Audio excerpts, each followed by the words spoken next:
I would have loved to have seen her on that show. That would have been hot. Just as like a guest star, not as like a regular. Just like she should have been on Sex and the City. Like a 3-episode. She should have been. Yeah, she should have had a guest arc on Sex and the City. She should have had a guest arc on Desperate Housewives, and she also should have been on Ab Fab. Like, why they never got her on Ab Fab, I don't know. Like, she would have been perfect. Yeah, and they love her. I know. I love Hunting, Shooting, Fishing. I love that episode where they talk about like Madonna's always leading us down the path, you know. Sweetie darling. Can you give it to me? Baby, step to the beat. I'm down on my knees. Madonna is unstoppable. You're listening to MLVC, the Madonna podcast, your place for all things Madonna Louise Veronica Ciccone. Are you ready to justify? This is Liberty. Hey guys, it's Tony, and poor is the man whose pleasures depend on the permission of another. I'm not waiting on anything I'm wanting. It's Ben. Hey everybody, I'm gonna kiss you in Paris. It's Stefan. Welcome to the ASMR version of MLVC. We're gonna talk. We're talking. We're talking a lot about Justify My Love, Rescue Me, and Immaculate collection tonight. But before we dive in on that, I wanted to comment that the fact that it's the end of daylight savings time today, which means at 5 p.m. it felt like it was time to go to bed. I'm like, I was like, what time is it? Are we podcasting tonight? And I was like, I've got 4 hours before because it was dark out already. Yeah. And I'm like, what time are we podcasting tonight? I was like, oh my God. I'm going to have to get some caffeine in me in order to be awake for this. Like, this feels like, I feel like it's been nighttime for like half a day already. I know. Hang on, because it's not until March 8th that we get relief from this. I always get so grumpy around this time. I have to get out my sad light. Does anybody have one of those? Like the seasonal affective disorder lights that basically like tricks your brain into like thinking you have blue light from the sun. So I need to get that out. Yeah, I need to get one of those too. Yeah. I don't know. I'm one of double down on vitamin D. I'm one of the rare birds who loves this time of year because I am always looking for an excuse to just get back in bed. So if it's dark out, it's time to go lay down. I figure the earlier it gets dark, the sooner I can make a cocktail. So that's it. Yeah, I thought you were going to say you're like, it gets dark out and you're like, I go down to the basement and I start brewing up something for... Boil, toil, and trouble. Yes, exactly. Well, I hope that you brew up some new music soon because... Yeah, I do need to get back in the stew. That's true. Yeah. Did everyone survive Halloween? Did we do anything for Halloween? I mean, I survived being home. Yeah, I was on the couch watching scary movies. That's about it. Oh, that's cute. Yeah. That's more than I did. I only had like a little bit of candy to give out, which was some leftovers that my husband had brought back from work. Sadly, I forgot to buy candy. And then it's expensive these days. Yeah. And then I just found some clothes that I already had to make something work as a costume. Oh, no, I boycott the trick-or-treaters. I did it the first year I moved into my house and barely anyone showed up, and I was like, screw you kids, spending $30 on a bag of candy, and then I just ended up eating it the rest of the year, and I was like, I need to throw this out, but then I felt guilty buying it and throwing it out, so I just kept eating it. I was like, that's what you get, kids. Yeah, I did that every year I lived in Brooklyn. I was like, I know no one's going to knock on this door, but I'm still going to buy candy. You never know. I mean, yeah, you never know. No, they don't knock here. You have to sit on the stoop. That was the other thing. It was freezing out on Friday night. I'm not sitting out on a stoop waiting for kids who barely show up. I'm like, enough. That's enough. No, it was it's finally decently temperatured outside, so we could sit outside. That's like we were like, I'm not sweating buckets out here just to give out. But the kids are greedy. Let me tell you what. Like I'm like just sparingly like a candy. No, can I have some more? Dig right in. I was like, well, okay, yeah. Oh, that's okay. We didn't have that many kids, so after all, I was like, you know what? The sooner it's done, quicker I can. Yeah. Well, thank God it's not melting. At least, Yeah, right. Exactly. Yeah, well, and happy November, everyone. New month. Yes. We're Yeah. just careening to the end of the year. Quicker than a ray of light. It's going to be New Year's, I mean, it'll be here. I skipped No Shave November this year. I actually got rid of it on the 31st. Oh, that's right. What's the isn't that supposed to it's like a fundraiser? It's a testicular cancer awareness, I think. Yeah. Movember, right? Yeah. I'm always doing that though. Yeah, me too. Yeah, I don't look good with the stash. I had grown out a big beard to do Wolverine for Halloween, and then I couldn't find my leather jacket, so I ended up going as a sorcerer one time, and then I was the Pope for another time. Yeah, that was a good one. I like Yeah, that. Liberty, were you Madonna? On this Halloween, no, just a hippie. Oh, that's right. Oh, you were very cute. Yes, that's why I Thank you. forgot. I saw that. Yeah. I was very excited because I found those jeans at a thrift store and they were genuine vintage. Like, they Oh, were nice. Oh wow! Yeah. No, I So- mean it's everything so looked rare. really good. It was like, she Oh, just picked thanks. it out of her closet, and It did remind me of like a certain Madonna photo shoot where she does have like a bell bottom The thing Vogue. and like Yeah, the yeah. hip. Oh, yeah. Yes, Yeah. you know which one From I'm talking 1990. about. Yeah. Yeah. Of course. My, I my think it was- friends know. I love that photo shoot. Yeah, It's so it's so great. pretty. The fashion is wonderful. Yeah, but I know she loves a good hippie look. I know she loves it. She should rock that again. yeah, because from that same photo shoot, they used one of those photos for the "I'll Remember" single cover. That Yes. was very. Oh, Yes. yeah. Things we know. Oh, wow. Yeah.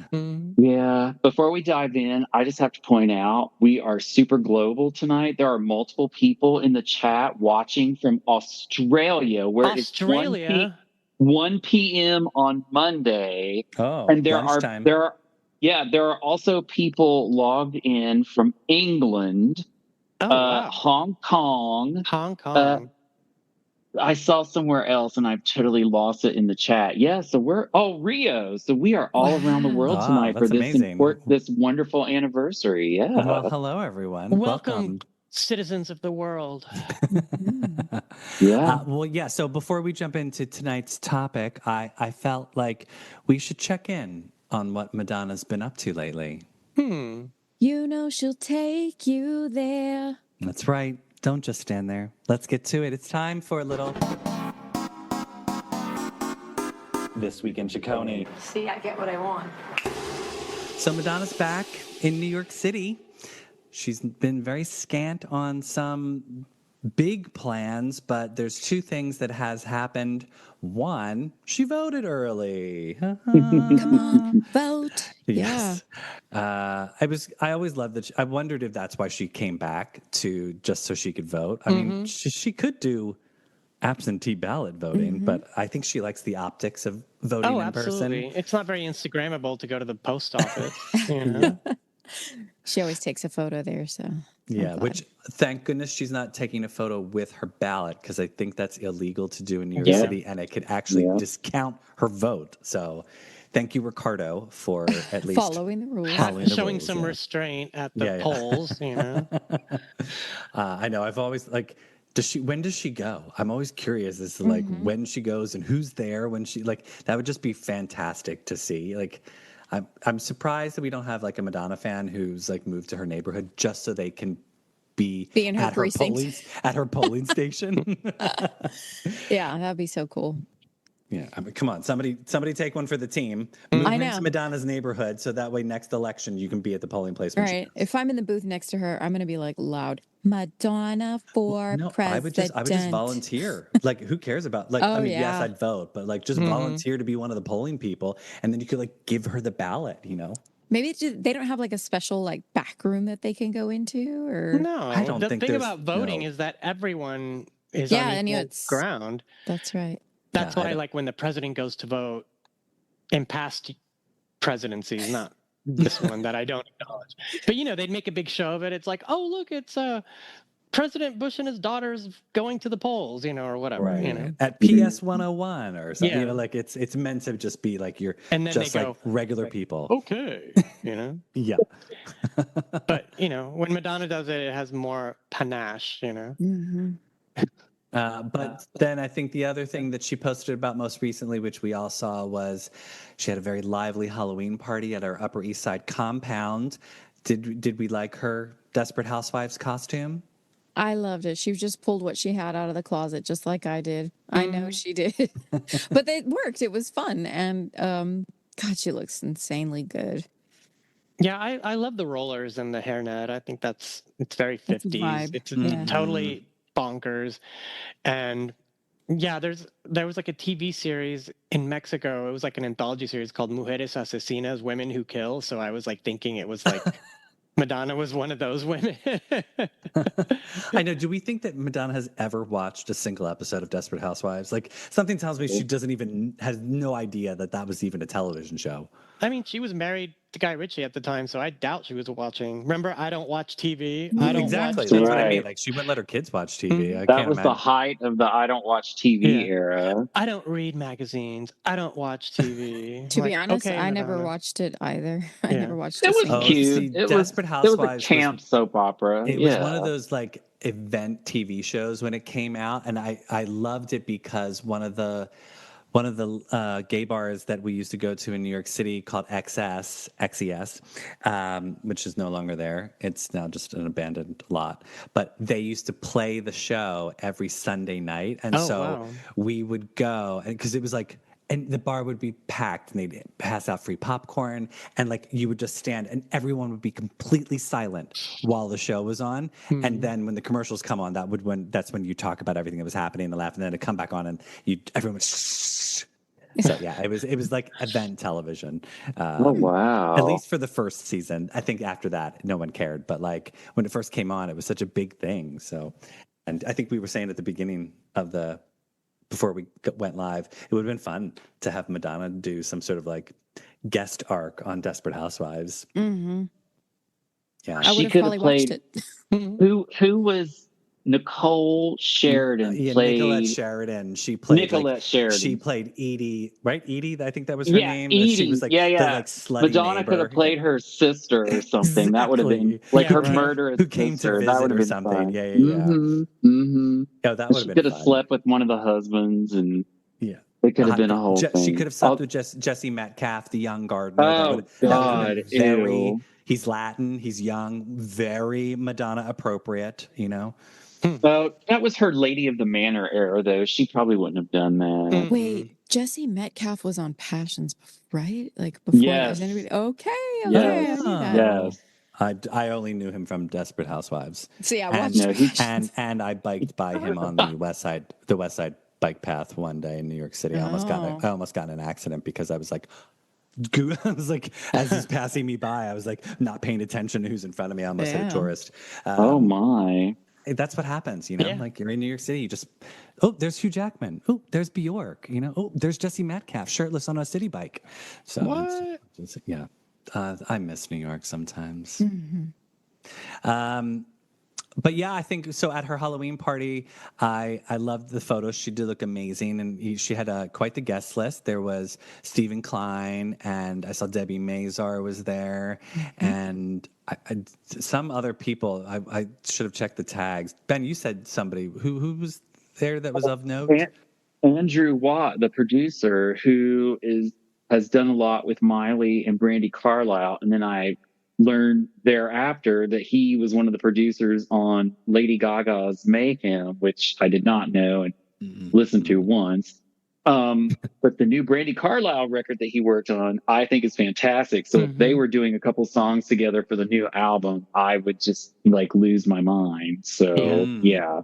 Yeah, what do we Very think about exciting. that? Do we think that I mean, I could see the record label saying you need to pepper in a couple of these hot producers, because there's that rumor going around that she's working with Tainy, the like reggaeton producer, because he was like, when she posted that, there was like 4 pictures of her in the studio, and she's like, confessions lately, and in the background of one of the pictures, a very eagle-eyed spy of Madonna Literal had said they identified Tainy was there. So there's 2 things. I think one, it's quite possible we'll get a reggae tinged song from Madonna, which I listened to somebody turned me on to the Tainy album, and I listened to one of the songs, and I was like, if Madonna did the first 2 minutes of this song, it would be hot, and I'd be totally on board. I don't want Shabba Ranks meets Madonna by any means, but so I don't. So brace yourself. That's like prepare your expectations, kids. But I think if she worked with Andrew Watts, that would be hot. Like, I mean, obviously we know this. They're hanging. Madonna's probably hanging a lot of pressure on herself for this album. I'm sure Warner Brothers is probably putting a lot of investment in the hopes of this album, and they want it to be a success. It almost has to be a success, or like who knows what the future of her recording career will be after that. But with the success of like Die With a Smile that Andrew Watt did, like that's a huge song. And if Madonna could have something even half as successful as that nowadays, that would be amazing. Yeah. I mean, to be honest, I just learned who this person was the other day. So, but thinking about Mayhem, I mean, if it gives me this feeling of pure pop, just for the fun of pop. And I would love, especially as I revisited the Immaculate collection this week, it's like I really dream of that just luxe pop from this just fun perspective. So if he could bring a little couple of notes of that, I'd be really happy to hear. Yeah. And I don't know his other work. Actually, I've not listened to the Brandy Carlisle album, so maybe I'll give that a shot and see what his other talents are. Yeah, I mean, because they're saying Mayhem's probably going to be the most Grammy-nominated album of the year. So, like, there's commercial success, there's critical success. That's what Madonna needs on this on this upcoming album. And so, I don't know what that means in terms of Stewart's involvement. Like, I don't know if it's they finished the album and then these other producers are coming in and it's kind of like a Rebel Heart scenario where like they're tinkering a little bit. That worries me, I gotta say. Yes, when it does. when it's like they're gonna are they changing what Stewart and Madonna did, or is it more of like a Pat Leonard, William Orbit Ray of Light scenario where it's like the foundation was really good, but then Madonna like got inspired and was like, let's push it. And then it becomes something even more amazing. Not saying that Stewart's stuff wouldn't be great, but maybe it was just a little too ordinary for Madonna. Maybe it was sounding too much like Confessions. Two Confessions, right. Exactly. Two Confessions, the original. And she didn't want to reduplicate that effort. And so this is helping to push it forward. I don't know. I mean, there's always a scenario that he is the executive producer and he's going to have the final, him and Madonna are going to have the final edit. And these are collaborators on the album, Yeah. So what you're saying is we could either get an erotica where it's like Shep and Andre, or we could get bedtime stories where it started with Shep and then it went on with like 4 other people. Right. Or Confessions 1. I mean, there were the Bloodshy and Avant songs. There were and Mirway. Yeah, and the Mirway song. And at the very end, it was like I said, he's the executive producer. Stewart went over and produced the entire album, in spite of whoever the collaborators were. Right. Yeah. So I think it's because I saw a lot of people like, once rumors start going around, people are like freaking out and like panicked. And I don't think it's panic time because I don't think she understands the assignment and she knows like this is ride or die. She can't screw this up because if she screws this up, like there's so much money hanging on this right now. And I mean, she doesn't want it to be a flop, obviously. And the record company certainly doesn't. And, did you see the other thing? I think I just saw it like yesterday, this morning, that somebody like was Googling her tours and on Netflix, and Netflix has pages set up, not like on the platform, but like there's like some sort of like web property linking to some of her past tours. And I was Plus Truth or Dare. Well, I was like, but of course that would make total sense because if she's got a Netflix deal, obviously Netflix is going to want people to tune into that show. And how are they going to help people know who she is if they don't have any of her IP, Right. her intellectual property, available on their platform? So I'm sure there's deals in place to put Truth or Dare, previous tours, so people have an understanding of her, as well as when they start Googling or searching in Netflix, Madonna, all of this stuff comes up. So that way it's there for people to sort of understand her legacy and appreciate her. Yeah, that's going to be cool. I just hope it's like every tour, like I would love if it was Could like, you imagine if Girly Show and Blonde Ambition were on Netflix? yes, You would exactly. never hear from me because all I would be doing is watching them. Right. I would Yeah. not get any more books written because I literally every night that Aaron was at work, I would come home and be like, what mood am I in tonight? Blonde Ambition? Girly Show? Oh, let me go watch Confessions this one night. And then I go back to my regular routines. That would be my life. That is how I would retire, die, grow old, and go off into the ether. Yeah. Netflix would be like, "Are you still watching?" And I'd be Yeah. like, "Girl, I'm causing a commotion. Keep playing." What the? Oh my god, I can't even. I would love that. That would be amazing to just like have all of the tours. Like I would just be like, add to favorites, add to my list, add to my list. Yeah, Like, and I mean, it would just Oh be- my god. finally, because how many years have I typed in Madonna just thinking, is Yeah. there some new obscure thing that they've decided to, or some strange bio thing that they've, because sometimes you'd find those weird little out of nowhere things. And, or I searched just in the Roku and then like strange things would pop up on all of the little platforms that they carry. But yeah, no, I'm so excited for that and it would make so much sense, especially if the biopic has turned into something Yeah. series wise. That would just be so and, over and that's the what top. I was thinking. I was like, well, maybe that this is the start of it in terms of like maybe and again, I've been asking for this, and if they don't do it, it's such a missed opportunity in my opinion. But I would love if there's some sort of documentary aspect to the Celebration Tour film in some way. Like, not saying that it has to be Truth or Dare, but like if there's not like a half an hour tour vignette in addition to the full Celebration Tour. But I think that's what's coming. I think we're going to get the Celebration Tour. It'll premiere on Netflix.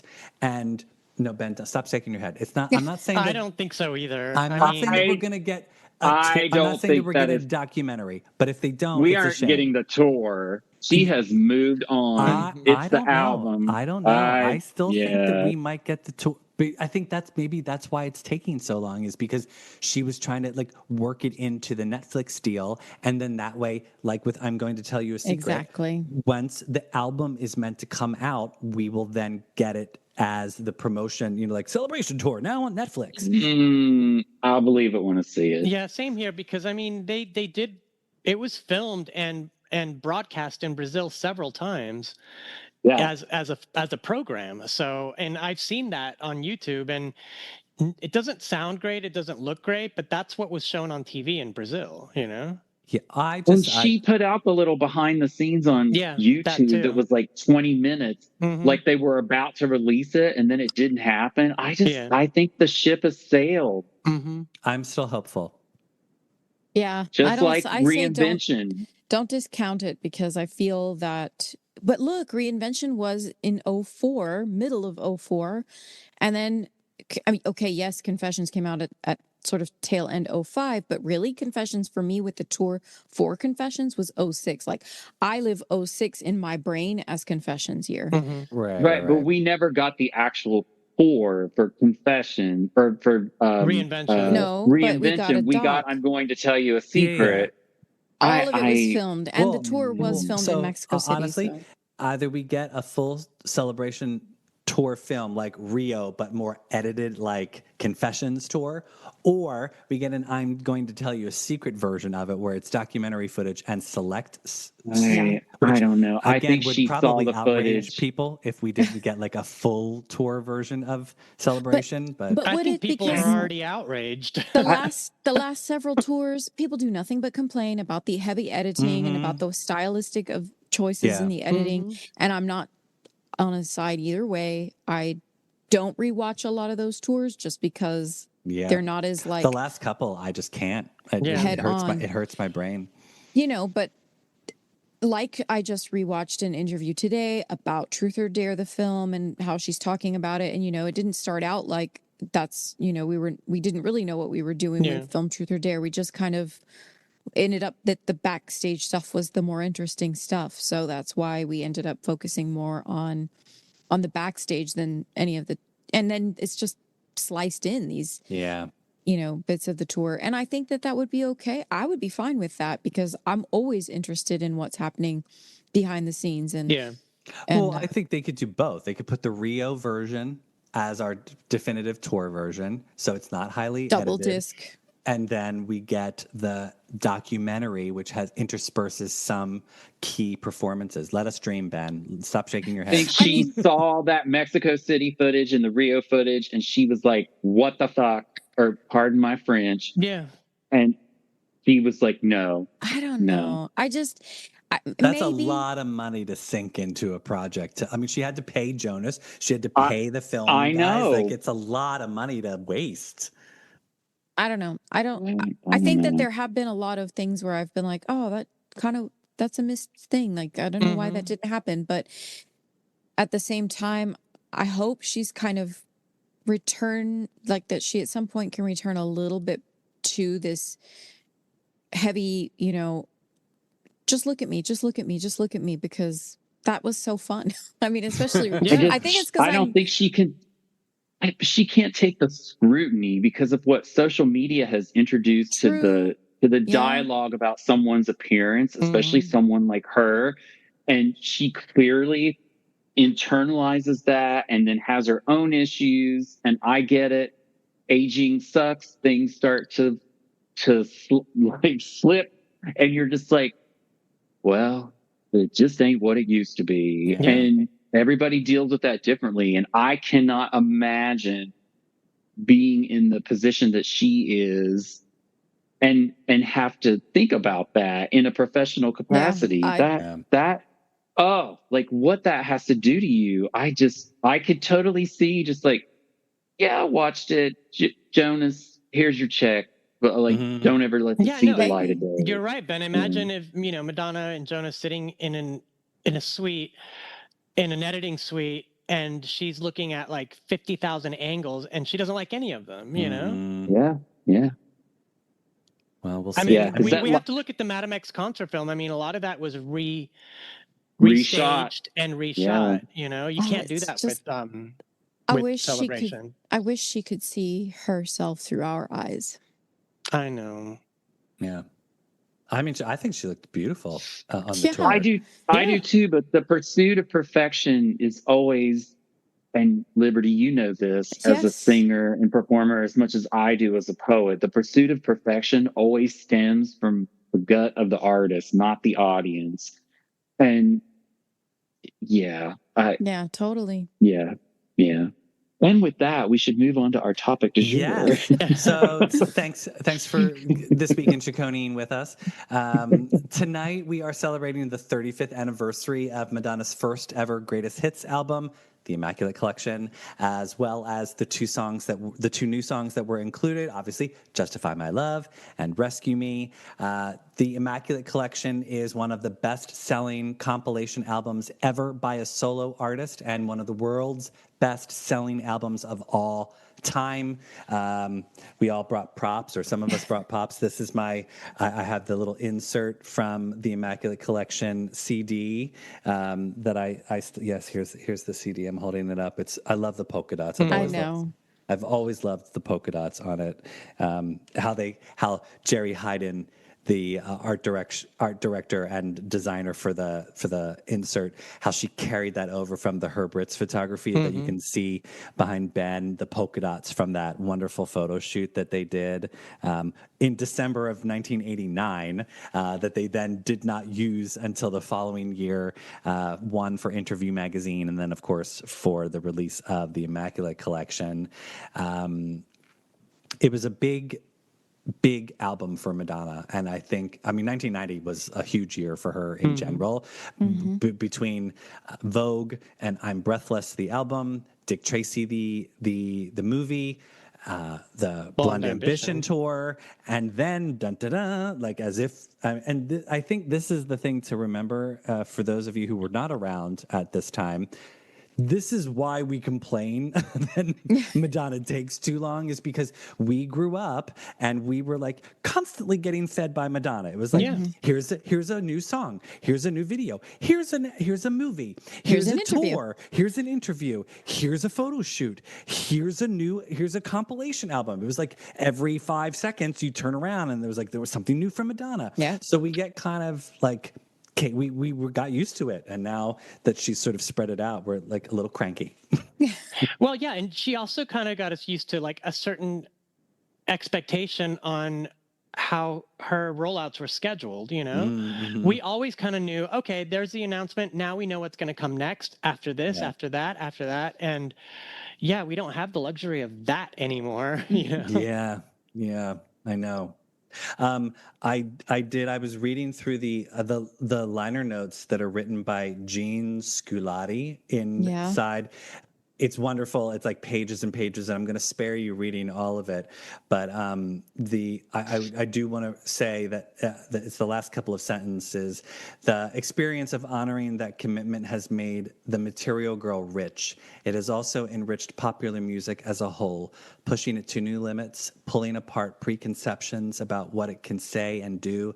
Best of all, there's our experience of the music she's made, itself so rich in wit and emotion and so abundant with the undisguised joy she has taken in making it.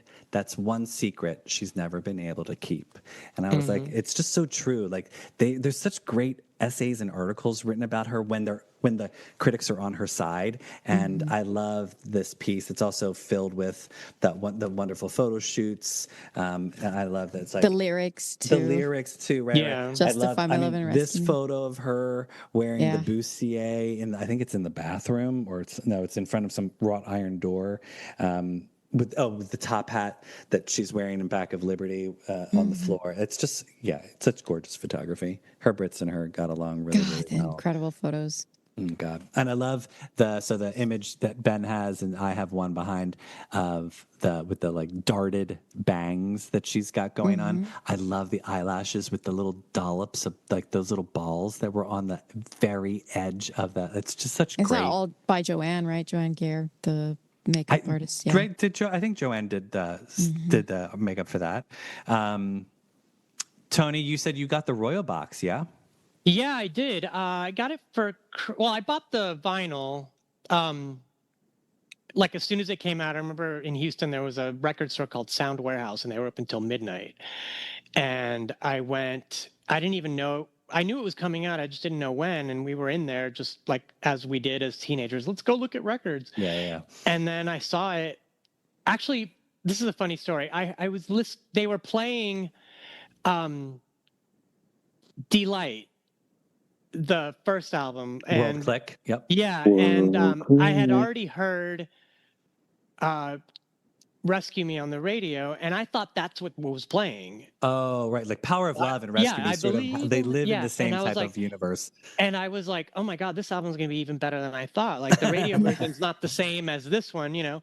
But yeah, I took it home, and it was 4 records, and then the beautiful, you know, the liner notes and the beautiful photos and everything. I remember listening to the whole thing in one night, in, you know, one sitting. And I mean, for us, this was huge because we all had these records. We knew all these songs, but they were remastered. They were produced by Shep Pettibone. You know, he just took everything, took all the stems and just, you know, reproduced everything. But yeah, and just the Royal box that I got later, that had the cassette. It had the VHS for the Immaculate collection. It had a envelope full of postcards, and they were mostly photos from the MTV Marie Antoinette Oh, sure. Yeah. situation. And what else was in there? It was like a little tin box that had a crown on it. But I mostly liked the big box that it came in because It was huge. just. I remember it was so expensive, and I was like, I can't do this. So I think it was $60. Yeah, which seemed like a lot back then, I guess, because we weren't used to paying for that. But yeah, the Immaculate collection was my very first CD. I had gotten a CD player for Christmas that year, and my mom got me the CD. That was my very first CD. And we were talking about that before we went live. I was like, I can't believe me of all people waited a month to actually get the CD, but they were playing the songs on the radio. I mean, I think I have a mixtape somewhere of Q102 played "Justify My Love," and the DJ, she's like, "It's the new Madonna song. The Q lines have been exploding over," and they played it. It was just so weird to hear "Justify My Love" on the radio because it just didn't seem like a very radio-friendly song. Yeah. But they were playing it. I mean, it was that type of hot track. And the shit hit the fan once the video came out or didn't come out. I mean, I remember obviously MTV refused to play it, and so Nightline played it. She gave that fantastic interview on Nightline, which is so iconic. Like I it's rewatched today. It's one of the So most did I, yeah. iconic interviews that she has, and I'll never forget. My mom and I stayed up late to watch it because it was on. I think it was Sunday night, and there was a football game, and it was Monday night. Maybe Monday night, It was yeah. Monday night. It was Monday Night Football, and Monday Night Football went late. So Nightline was supposed to come on 11:30, but it was like 12 o'clock by the time it finally ended, because of course they went into overtime, and I was like, fucking football, and interrupting my Madonna watching, and it was a school night, and so but we stayed up and watched the whole thing, and it seems kind of prudish now. Like you watch it, you're like, why was everyone freaking about this? Yeah, But I was on the phone with one of my girlfriends watching. She was watching it. I was watching it. My brother was there too, and he was like 12 or something. And I was like, you can't watch this. And then we watched it together, and I was like, this is it? But it still was racier than anything I'd seen oh, for that sure. was made for us, Right. It's interesting. The last thing I did in my rewatch before tonight was the video on her YouTube channel. They no longer blur out the tatas. I was like, oh, nipples. I was like, wow, change. Manifest where you least expect it. Yeah. I mean, it was sort of a jaw-dropping moment to watch that video because, like Tony said, we weren't privy to that type of mainstream sexuality.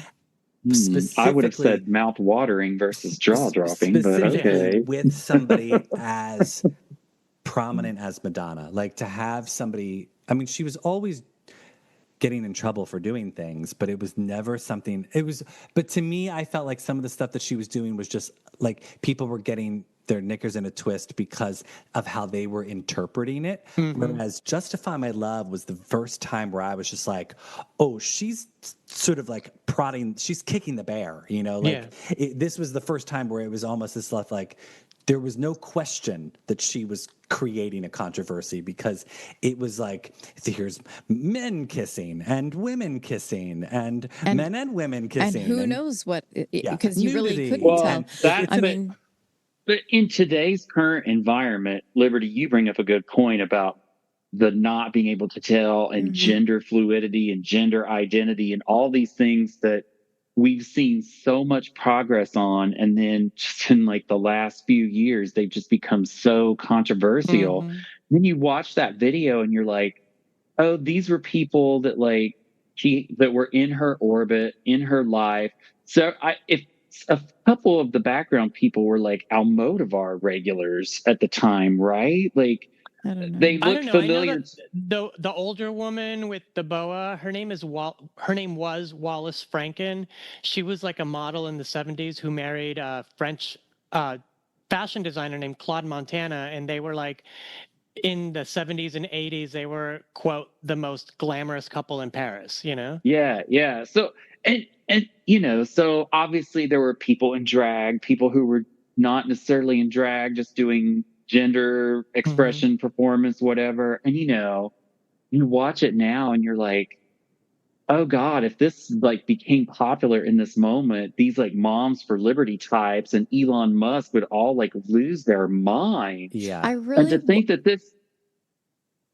and it came out in 1990, and there's even that part where you have to catch yourself because it shows the the two people that are very gender fluid, and they start to kiss and they don't, and the camera cuts to her and she does that little giggle behind her hand.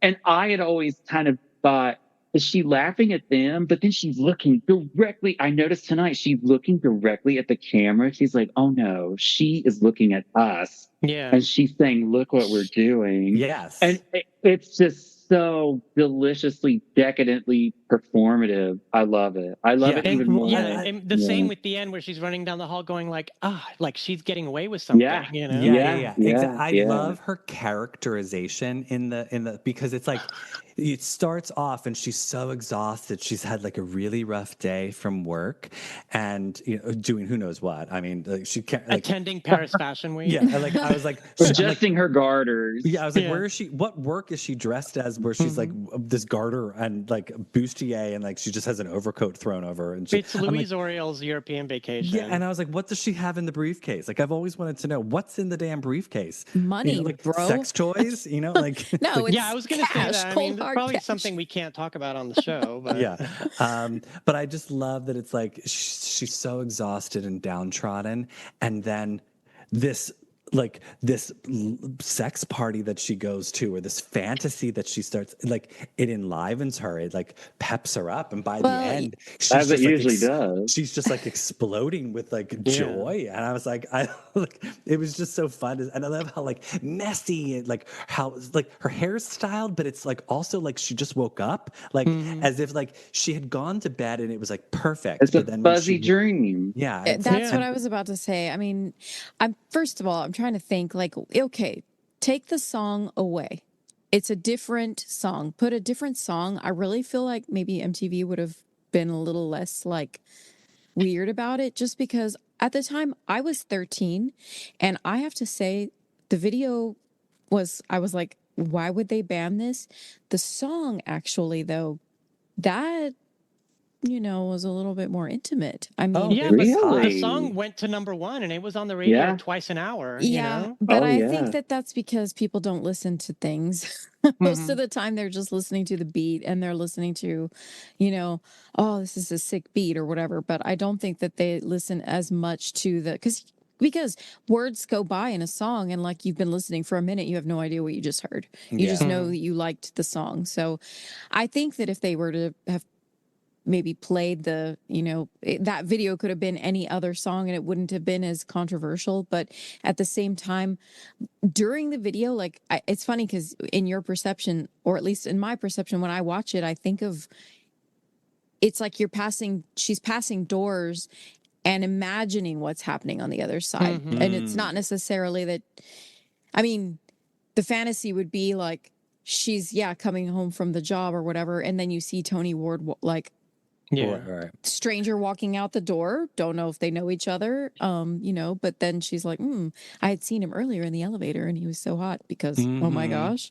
Oh well, I mean, come on, Tony Ward, period. Like I was obsessed with Tony Ward in this video. He was so hot. I mean, like so beautiful, and like just that shot of his pecs as he's taking off his shirt. Oh, all the crucifixes. It's just so good. That's my favorite shot in the video. And I love him at the end when he's like reaching out to her as if like, no, don't leave. We haven't. We need more. He's like, no, I'm done. I got a plane to catch. I gotta also, go. where is that outfit that he's wearing when the person in the grabs him from behind and then like runs their hand down it, and he's in that little knitted thing and the thong, and I'm like, I love his hair. Where is that outfit? That outfit should have been resurrected for the Celebration tour. I'm just saying. Honestly though, I do feel like had Madonna just been on the receiving end of the sexual connotations within the video, MTV would have been fine with it. I think it's the fact that there were men being sexualized in the video, which is like Tony Ward, and then guys in drag being sexual with each other. Jose Extravaganza in that one piece doing all like that is where the men who were running MTV were having problems. They did not have a problem with Madonna kissing another woman or being sexual in her 90s with Tony Ward. It Right. was when Tony Ward and the other drag guys started getting sexual with each other that's where they had the problem. Oh yeah, 'Cause it was heterosexual men running MTV. in that little bodysuit, Jose became oh yay, like wow. You were just like, oh okay, like I mean, honestly, I love the damage control that she did on SNL, where she Look at the unit on that she guy. spoofed it on Wayne's World, and like they did that whole fantasy moment. And if you've not ever seen that, please go Google Wayne's World Madonna Justify My Love. It is absolutely brilliant, perfect spoofing of, and she regained control of the narrative in that way because she participated in it. It wasn't like they had somebody being Madonna making fun of it. She was actually in the skit. And I love that she was sort of like become this, like, she's like this sexual master with like Wayne and Garth. And like, they're getting kind of like irritated. Like they don't really know what to do with it. It's so, and it was so perfectly timed because the whole controversy of the album had erupted and them not like putting the video on MTV and then with Nightline, and then SNL responds and she's part of it. And she looks brilliant and she's so beautiful. I love how she's just laying on the bed. Hello, Wayne. Oh my God, it's Madonna. We're not worthy. Shut up, you're worthy, all right? It's just so good. It's just so good. I have to rewatch that. It's been so long. God, what a wonderful time in the world. I know. mean, despite the fact that, like she mentions in that Nightline interview, like, I don't understand with all this, like, what does she mention? Like this conservative wave or whatever that's taken. I was like, Madonna, like if you could only have seen 35 years later what it's like, it's so much worse now. Like there's just no way. I mean, yes, now there would be it would come out, like an artist could put that video out and it would be on YouTube. There is no MTV, so it wouldn't be the same. But God, what a time to be alive. Well, and of course, we'd be remiss if we didn't mention the fact that, yes, as we all know, she did release it as a video single and she made lots of money. And so, I mean, there was a part of me in rewatching or re-consuming all of this era that wondered if that was planned. I wondered, do you think that MTV and her were in cahoots and that they were like, we're not going to play it? She said on Nightline, and it was very forthcoming. She's like, I couldn't have planned this, but she said, lucky me. Yeah. I mean, again, I know I remember when she did that, but I was like, I wonder if that was part of the narrative. Like, no, MTV wanted those eyeballs, and they lost them by banning it, and then she profited. Like, that's true. Yeah, because it's ad dollars. If they're going to play her video, they know people are going to tune in for it. So, it's just interesting that they chose to poo-poo that and she even says it in the interview. She's like, let's have a degradation to women hour. Let's have a violence hour, where it's like, yeah, exactly. Like you could see Jessica Hahn on the cover of a car in like Poison or like Metallica. I don't remember any of those Tawny Katane, White Snake, like any of those videos had like highly sexualized, highly sexual. But it's like, well, MTV took her advice, because when the erotica video came out, they did play it after midnight during the, sexy video hour, and they never played it again. Yeah, one time. That was when I hit record. I mean, I was rewatching too, and it was a little bit later. I think this was more around Truth or Dare, but an interview with Kurt Loder, Dinner with Madonna, I think it's called. Yeah. And she her hair looks so good in that. I know. Oh, it's just so good. And it's just like her and Kurt are just like buddies, and I wish sometimes that, and I know Kurt probably didn't have the kind of pull with MTV that I think he should have had, because Kurt was, to me, was MTV for so long. But even he said, like, MTV didn't want to play the video, even though we wanted to see it on MTV. And he always rooted and pulled for her. And well, because he knew he got her, Yes, yeah, for sure. And I miss Kurt Loder. Yeah, well, no more MTV. She doesn't need it anymore, No, she doesn't. She just premieres it on her own channel, And it's crazy to me to think that less than 7 years later, you're seeing booty all over MTV all the time, every rap video. I mean, Yeah. Oh yeah. and I think, how it's just something about her because 'Cause we're they still even, from the male perspective most of the time. yeah, Yeah. yeah, for sure. Mhm. So, Yeah. Yeah, because at the same time they're playing on heavy rotation "Me So Horny" by Two Live Crew with a bunch of girls shaking their asses, Right. but there's no comment about that except, oh, they changed the lyrics to, so it would be palatable to children. But at the same time, Madonna is doing something that's elegant and sensual and because wasn't thoughtful, but because a man's not telling her to do that, it's not the same thing, Right, exactly. Exactly. In all of those male focused videos, the women are performing for the men. Yeah. Yeah. Whereas Madonna is not performing for the man. She's performing for herself, Yeah. She's performing for gay men and She's her performing female for the gay fans. step and get it Yeah. right. Get it right.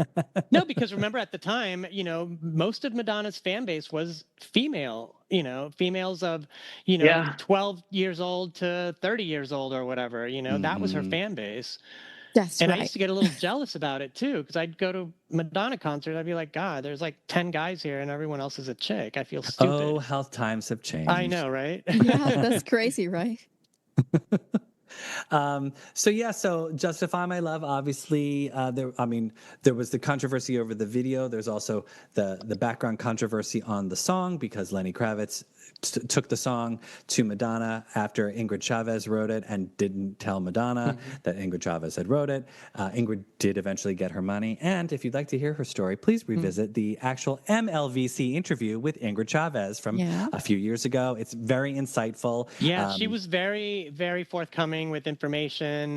There was nothing she asked us to not bring up, and Yeah. I'm really grateful for her to being so open with us because that was a story that not a lot of people knew what really happened, and Yeah. now we know. Yeah, and I love that she sort of took back ownership of the song because so she did her own cover of the song, and I think she needed to do that for herself. I thought that was, Yeah. I think that was important for her and good for her, and I'm glad that she did get the writer's credit on the track, and she got her money. So good for her. But and then of course we have "Rescue Me," which was not going to be released as an official single, but it was being played so much on the radio. Radio was just doing it without the label promoting it, and so they released it as a maxi single with the Justify. It's that purple with the, and I always Behind you. yeah, behind me. I always complained when I was like, "That's the Justify My Love video. Why didn't she do a fresh photo shoot for the Rescue Me?" And we didn't get a music video, which and I never got a performance. I mean, missed She's opportunity. never performed it. I Never don't. I performed. just don't. I mean, I don't. ish. Yes, Oh. we got that snippet on Madam X. That That's Yeah. it. that's Yeah. it. That's it. Did This you song is guys in my ever- top 5. Like, how has she never performed it? It's Yeah. in my top 5. So a few months after Immaculate Collection came out, Warner Europe released a CD single called The Holiday Collection. Did The you guys buy holiday that? collection. Mm-mm. I did. Yeah, because what happened is that Shep Pettibone remixed all of her #1 hits, and they had to edit it down to what it was. So the Holiday Collection contained Holiday, obviously, but it also had True Blue, Who's That Girl, and Causing a Commotion, and it was remixed by Shep Pettibone and shortened to fit in the album, but obviously those tracks did not make it. And I'm wondering what other songs were remixed and not included. But Yeah, it was a I think shame. I think the track list for Immaculate Collection is great. But I mean, as a Madonna fan at that time, there were glaring omissions in my mind. Like big songs. I was like Angel wasn't included. Obviously, Who's That Girl, Causing a Commotion. Like Dress You Up. Dress You Up, right? There were some banner songs that, like, to me, should have been included and weren't, and I thought it was strange that they didn't put them on there. Obviously, they could only fit so much on a CD at the time, Yeah. you know, and they wanted to do one CD, not multiple CDs because of costs, and they shortened some of the songs and changed a little bit here or there of them, but it was overall, I mean, the CD was everywhere. You like Yeah, people. everyone had it in their Everyone car. had that. Yeah, everyone. Like it was such a great gift. Like you could give it to anybody, and because again, we didn't have streaming back in 1990. So Right. if you wanted to have a playlist like this, you had to make one on your mixtape by yourself, and so when we got a greatest hits compilation like this, it was almost as if like, oh, we didn't have to do work, you know, like you didn't. It's produced, it sounds good, it's nice, it's not like taped from other tapes, and like you don't hear blips and scratches, and like it's delivered right there for you. So I think even today, anybody would be happy to receive it as a gift Oh, because it's such a yeah. good. And see, that's why I don't have any like, oh, this should have been on it. I think it's a no skips. And Yeah. when I think about the holiday collection, I'm like, two of those would have been skips. So I'm not mad that they aren't there. interesting. Yeah, Yeah, and I remember buying it and being very excited because I wanted, like, Who's That Girl and Causing a Commotion to sound the way that everything else Yeah. sounded on Immaculate Collection. I didn't really care about True Blue. It was like, but I was also surprised that wasn't there because I lived through True Blue and that song was huge. It was Right. everywhere. Yeah, I think that's why. It was like they were big songs, and it was almost as if like, oh, why? Like it was just strange that they didn't get included because they were popular at the time. Yeah. So yeah, but True Blue was about Sean, and in those days they Yeah. were not copacetic. And Who's That Girl was tied to a flop movie. Yeah. I can It was totally still too see. soon for all of them, I think. Yeah, Yes, that's true. too soon. Plus the length of a CD, like Yeah. they had to make room for the two new songs, which totally hello. Yeah. So maybe Dress You Up, but what would you have taken off to include Dress You Up? Because there You just can't. wasn't enough You would room. have No, to you add can't. it. You Yeah. can't. Yeah, you can't. It's Yeah, just like so like it's perfect. it is a pretty pristine set list. No, I or mean set that's list, track why I list. was happy to go and I mean at the time there was a store in Houston called Record Rack. I spent $25 on the holiday collection, which back then was like A car payment. insane. Yeah. But I had to have the next thing that she released, even if it came from another country. Yeah. And so it's like, all right, I have this and I can play it with it, you know? Yeah. I think I've picked it up probably 20 times in my life, and I've thought, no, maybe next time. It's one of those that I've thought about and never did. Just like the Royal Box, like I don't know why it's never been something where I'm like, yeah, I gotta get that. Even though for a while I really was very much a collector and collected a bunch of weird stuff. Like I just earlier I dropped my 2 copies of Justify My Love VHSs onto the ground. I'm so sorry. I'm a terrible fan. Yeah. Well, you can save your money for if she does special deluxe editions of her forthcoming album, you know? Oh yeah, there's going to be 30 variants. I was gonna say, I mean, if she Save did your something, money for the tour. Yes. Yeah. if she did something like this today, there would be like 3 or 4 different versions with 3 or 4 different types of, or double disc version or something like that. But this is, and I blame this actually for, all of the women who go to the tours now and like, I don't know all these songs. I wish she'd have done Lucky Star, this is the perfect concert set list, really. Like people. That's you're exactly right. The people from like who are our age or older, that's what they want to hear. Right. They want to hear Immaculate Collection when they go see her. That's their set list that they want from a tour. Because everybody has this album, literally. Like it's that ubiquitous in society, you know. Yes. Like if anyone has one album, it's this one. I feel like during that time, the only thing I can compare it to is like the Bodyguard soundtrack. Every single household had a copy, and it wasn't whether you were a fan or not. It's just like, oh, did you go buy that album?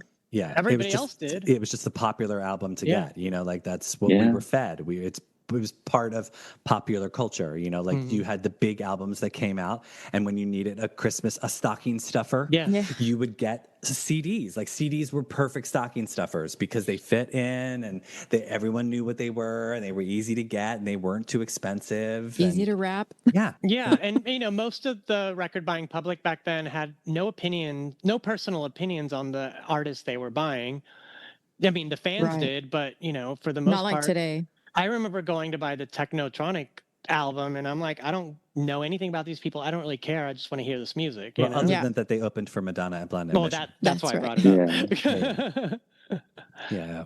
Yeah, it's I true. know. I mean, people liked music for music Yeah. and they didn't really attach the artist persona as much. Think of all of us who bought the Milli Vanilli album. Yeah. Oh, I yes. didn't. I didn't. I I had had it. one of the singles. Yeah. They did. Yeah. I did. But okay, but I'll fess up. But I had both CNC Music Factory and Black Box. Well, yeah, because that was good music. Oh my God. It Wasn't that was, song but it Just was a Touch of also a Love? Milli Vanilli. Oh my Yeah. God, I love Just Touch Love. Just Yeah. And Black Box, I listened to that Oh, album right on time. about Oh, a month ago or during the middle of the summer, and I was like, wow, because there's a commercial that plays everywhere. Ow. yes. And I'm like, this Mhm. album still slaps. It It's still ridiculous. hits. So they actually, I want to say they just recently released a special edition Oh, Lord. of that album on Spotify. It's on streaming with like different remixes and tracks. Yeah. Well, we don't use Spotify in this house anymore, Oh, so. Well. Yes, I know. Well, basically, we have to boycott every major. Like, Yeah. Yeah. you I basically mean, can't shop anywhere. we're Can't on watch Zoom and anything. YouTube. Can't listen so, to yeah. anything. Like it's like Mhm. everything's controlled by all of these people who are doing dastardly deeds. So it's like, okay, fine. Well, it's always been that way. We're Yeah. just more aware of it We now. just know it now, yeah. You know, Can you Yeah, imagine just- if we'd known what Warner Brothers was doing in the 80s? Oh. But this is to your point about what you and Liberty were saying about people purchasing for the music. I Yeah. mean, for all the benefits of what we know and how we can experience this creativity through the internet, the downside is we know too much. Like, frankly, it's just too much. And also, I posed the question in the chat if people would switch out any songs for other songs, and only one person said maybe switch out Cherish for Dress You Up or Who's That Girl, but other people are like, yeah, no. I could So, do that. Cherish. Honestly, I would. I mean, I love Cherish. It's a sweet song. It's a cute video. That actually would be the one I would swap out. I would prefer swapping Cherish out for Dress You Up. When this came out, I was very excited that there was the house remix of Like a Prayer, and I was like, this is very like, leading the charge, like Madonna's putting her remixes on her greatest hits, blah blah blah. Now I want the original Like a Prayer as opposed to that dun, dun, dun, dun, The album version. Yeah. Because I think now that is a piece of history. You know what I mean? Yeah. That Yeah, remix, you could play it. People would be like, "Oh, I think I know that song." But if you play Like a Prayer, everyone knows that song. I get why she did that though, because it was sort of like what she was doing on tour, So she was trying to sort of take the audience along with her. If you weren't seeing her on tour, here she is reinventing those songs on her greatest hits, Right. which is a ballsy move. Yeah, It's ballsy and to plus like. there's the shep of it all. Yeah. But I think it was smart of her to sort of try to reinvent them slightly because it was saying, again, she subverts expectations. Here she is taking a greatest hits album and she's not actually putting the album version on because I guess she figured, well, you already have the album. already They have just it, bought this. Yeah. Yeah, like why? That's why I was like, when you hear Vogue, it's not the I'm Breathless version. It's a slightly reinvented version. And I think that's a little bit of her, I don't know if this is true, but like her upbringing, right? It was like, well, they've already spent their money on this thing. They need something different for the money. This is their hard-earned money that they're spending on me. Maybe not so much today, but back then I think she still had a little bit of that work ethic GHV2, attached to no. her. Yeah, I was just gonna say, I wish she'd had that thought with her marketing executives when GHV2 came out, and that you guys, when I bought that, I took it, and it was, you had to buy it, take it home. I threw it away. I was like, I already have these in the versions that I love. I don't need a truncated version Yeah. of Don't Cry for Me, Argentina. You know what I'm saying? Yeah. It's like, GHV2 was very disappointing yeah. Yeah, I because think overall. we got nothing new. I don't and- think she had anything to do with it, to be perfectly No, honest. I don't think she did either. Yeah, that I was think the record label. Yeah, I think that was Mhm. just like she just co-signed it. But You Even know the what else? GHV2 Mega Mix is like, Thinking Well, about like, it's I was just gonna say, it's go ahead. go on. go. I was No, gonna go say, ahead. prior to this, we didn't have Crazy for You, right? Like as of like on the on any of her albums, no, it was a single. a Yeah. single Right, only, yeah. right? So Yeah. I And interrupted for same that. with Into the Groove. Same with Into the Groove. Yeah. Well, Into the Groove was on Yeah. some later pressings of Like a Virgin, because the cassette version of Like a Virgin that I had, which I got later in its tenure, had Into the Groove on it. Mhm.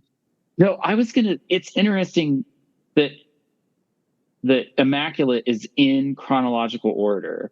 Yeah. And I always think about that with I don't even remember what it's called. GHV2. Yeah. The crap one that had bad edits, no remixes, no new songs, and it wasn't even in chronological order. So No. it wasn't like you weren't going on the artistic journey. Like, I mean, they could have even just added like one of the leftover Orbit tracks onto that one from the Something. music session, Give and us they some didn't even. reason to Yeah, want. I don't think yeah. GHV2 was half of it was mostly music. It was like music had Yeah. just come out, and they Yeah, basically yeah. just cut half the album, I threw don't it on even there. think. Did I get that album? I don't even know if I did. I think I bought it just because There was no I'm a reason for me sucker. to buy it. I was just Yeah, like, I mean, bought it and I either threw it away or gave it to someone because I'm like, I don't want this in my house. I Like, liked the album cover of her, but other than that, I was like, because the tracks they didn't do them justice, it was. well, she learned her lesson. I mean, when we got Celebration, that was pretty intensive, Yes. retread Yes. through her career, and the versions in Celebration are really well mastered. I know And- I think that's the one crime about not getting that is we don't have that live album yet. Like, I mean, we do because people downloaded it from, the Rio show, but I still would like to have it like on streaming if possible. I have to I know this is champagne problems. I have to leave streaming service and go listen to it, like on my phone instead. I can't put it on a playlist with other music. Yeah, but how often do you listen to the Madam X live album? I don't. Exactly. So I don't. No. Yeah. Oh, But, yeah. But thank you for bringing that up. I've started hearing her in random places other than like the supermarket. So like I heard I Don't Search, I Find in the gym the other day. I never hear her. And that tells me that Warner has started the promo already because they want her to become recognizable again. So they're pushing her out to different venues. So have a listen. Like, I was in the car with my mom the other day. She was she's always on the radio. She follows me around. They just know. I walk into a store, they start playing her. But, yeah, I was like, when I was in the gym, I was like, I took out my headset. I'm like, is this I Don't Search, I Find? So, yeah. have you guys ever been into like a restaurant? This happened to me a lot in Mexico, where they have their own soundtrack. They must have bought it from a service, and it's like cover versions of songs. Yeah. So there's a coffee place on Polk Street, and I was walking by, and I just heard like the lyrics from Live to Tell, but it was like a bossa nova track, and it was like, oh, it's like no one knows. I mean, I have no idea who the artist is because it's one of those services. But yeah, it was like a bossa nova version of Live to Tell, and I was like, oh, okay, I guess we're doing this now. Hey, she's getting paid. She doesn't. Yeah, and she's getting paid.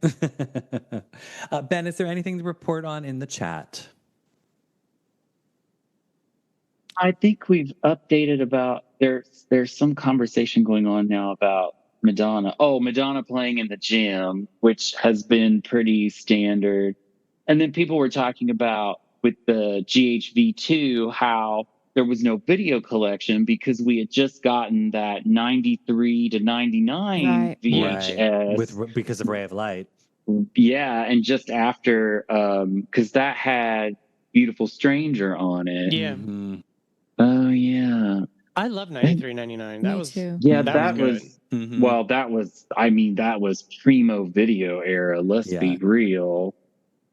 Yeah, that's kind of about that. So more people said they would ditch Cherish. So I guess that's the Oh, that's the sorry, Cherish. Justice for Cherish. But I think Cherish got on there just so the video could be on the video collection. Yeah. Well, I mean, of course, hello. of course. Yeah. I mean, they're going to do a video for it. You might as well get, hello, hot half naked men swimming in the ocean. And Tony she Ward. looks amazing. Yeah, and so. it's one of her iconic looks. Plus, Yeah. wasn't Kim Kardashian somewhere walking her dog like on that beach? Yeah, they were shooting it on the beach, and she showed up with her sister. I've heard that Courtney. story like Yeah. from Kim Oh. Kardashian like 12 times. Oh, Was God. she old enough? Hold on a second. She's I don't know. Yeah, she was. Oh, she would have been 9. Old Okay. enough to walk the dog. Yeah. I mean, maybe with a parent. The whole Well, they time I'm lived like, on this. This is when Madonna lived in Malibu. They lived in the same yeah. stretch Yeah. of beach. Okay. But I'm thinking to myself, Madonna didn't have a dog. Like I don't remember that being a thing. Maybe Madonna her having a husband dog. at the time had a That's dog. possible, yeah. Yeah. But Hmm. I've heard the video that she was on the Cherish set and that she's walked Madonna's dog and that Madonna paid her in black bracelets. Yeah, so this all happened before the divorce Right. Mm. because Mhm. Madonna left Malibu after that. Right. And maybe left the dog. And maybe because she was tired of maybe Kim that- Kardashian. Maybe They that's were why we never they were heard of it. divorced by the time she filmed Cherish. Yeah, but she was probably still living in that house. Oh, true. Yeah. Sean was on James Foley's couch. Mm-hmm. This is Um, all heavily documented. I- No, do you remember all those trash biographies of Madonna that came out in the 90s? Yeah, I have yeah. one. I have Yeah. one. That one with the gold where she's like, it's from the Who's That Girl tour, and I she's have turning that around. one. I have the that J. one. Randy 'cause Tabarelli that's one. what I would get for Christmas every time there was a new one. People Some- always give, they give you like trash Madonna books. Yeah. CDs or trash Madonna books. That's, Yeah. like stockings, like. We're so easy these to are the little shop for. stories, the Yeah. lore. See, and, I was a trendsetter asking for gift cards all the way back in the late 80s. I was like, Tower no, Records, Sam don't Goody. buy me anything. Just give me the funds with which I will curate my own experience. Thank you Yeah. very gift much. certificates were actual Gift certificates. pieces of yeah. paper. Yeah. Ben's like, hold me like your money. Tell me that you Yeah, love me. Spend exactly. your love on me. Spend your love on me. Exactly. Yes, 100%. Well, everybody, I am that's- waiting, wanting for you to buy me that damn gift card. Everybody, that's our show. Thanks for tuning in. Looking ahead, next Sunday, we are going to be celebrating yet another Madonna anniversary. It is the 20th anniversary of Confessions on a Dance Floor. Ooh, that's So- a big one. Spend all week going back to 2005 and put your pink leotards on and get ready for a fair flip. Liberty, we're looking at you. And I'm just kidding. Would you don't- like to don't have try? You don't.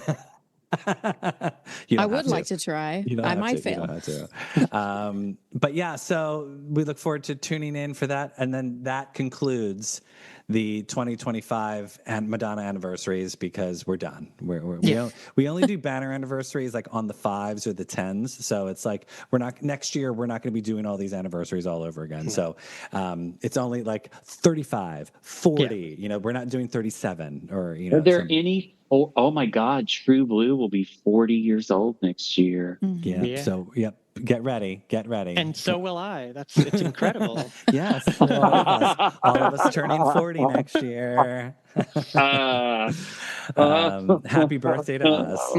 But remember, everybody, you can find us on all social platforms at MLVC Podcast. If you'd like to donate to the show, we're on Venmo at MLVC Podcast. If you've not yet subscribed to our YouTube channel, click that subscribe button so you never miss a video. Like I said, Confessions 20 anniversary next Sunday. Be there, join us, and yeah. Other than that, Hopefully, all these people from Australia and everywhere can come back. yeah. Like, Thanks for joining wow. us, everybody. Yeah. Good day. Can we get y'all. together? I mean, I really want to be with you. Yeah. No, that's not that. That's next week. I know. Yeah, that's I'm well. I mean, teasing. we've moved on to next week. Yeah, Yeah. you can push it. All right, wave goodbye to everybody. Goodbye, everybody. Bye.